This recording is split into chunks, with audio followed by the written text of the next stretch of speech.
Assalamualaikum warahmatullahi wabarakatuh. Perkenalkan, nama saya Lailatul Kiftia, absen 22 dari kelas 10D, dan saya juga dari SMA Negeri 71 Jakarta. Jadi saya di sini ingin menjelaskan tentang teks hikayat tugas bahasa Indonesia kelas 10. Selamat menyaksikan. Teks hikayat Lailatul Kiftia, absen 22 kelas 10D. Apa sih itu teks hikayat? Teks hikayat adalah karya sastra lama berbentuk prosa dari Melayu yang berisi cerita, undang-undang, dan silsilah. Isi cerita hikayat biasanya bersifat rekaan, keagamaan, historis, biografis, atau gabungan dari sifat-sifat tersebut.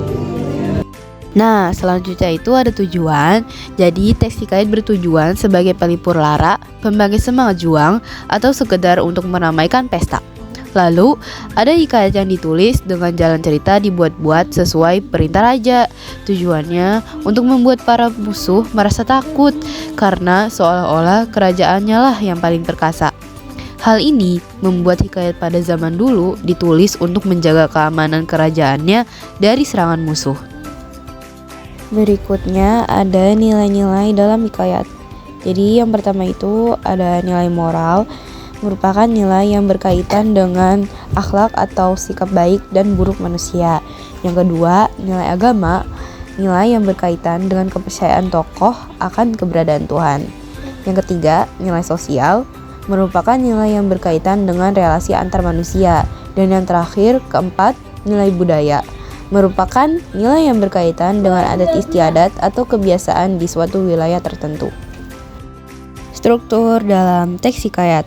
Struktur dalam teks hikayat ada 5. Yang pertama itu ada abstraksi, merupakan gambaran besar dari cerita. Bagian inilah yang akan dikembangkan lagi menjadi beberapa macam peristiwa. Yang kedua ada orientasi. Bagian orientasi itu berkaitan dengan beberapa aspek seperti aspek tempat atau latar, waktu, dan suasana. Yang ketiga, komplikasi, merupakan urutan kejadian yang mengarah pada puncak masalah. Yang keempat itu ada resolusi, merupakan penyelesaian dari konflik yang dialami tokoh atau karakter dalam cerita hikayat. Dan yang terakhir, ada koda. Bagian ini berisi amanat atau pesan yang ingin disampaikan penulis kepada pembaca. Berikutnya ada ciri-ciri teks hikayat.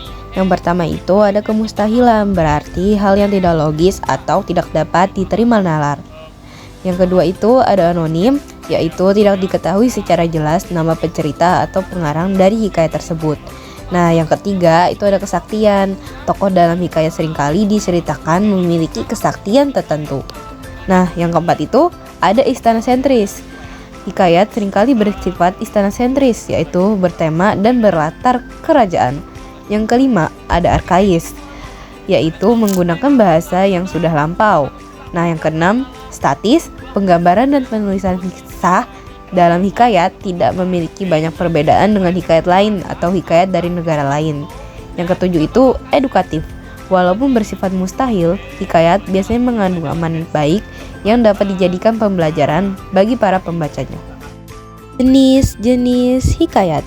Biasanya, prosa lama ini bertemakan sejarah, keagamaan, biografi, epos, dan cerita rakyat yang kental akan keajaiban.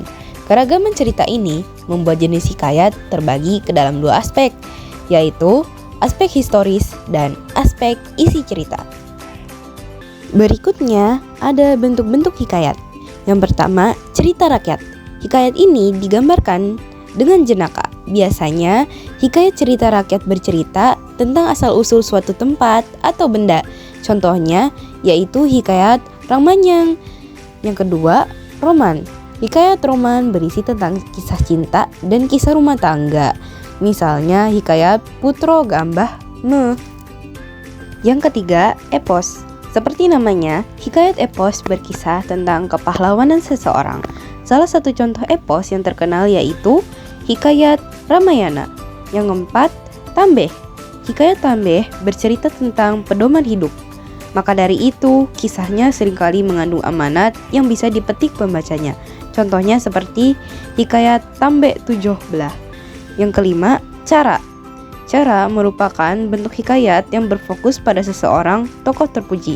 Bentuk hikayat ini juga termasuk dalam jenis hikayat biografi. Salah satu contohnya yaitu Hikayat Indra Bangsawan. Oke, segitu saja materi dari saya. Saya pamit undur diri. Wassalamualaikum warahmatullahi wabarakatuh.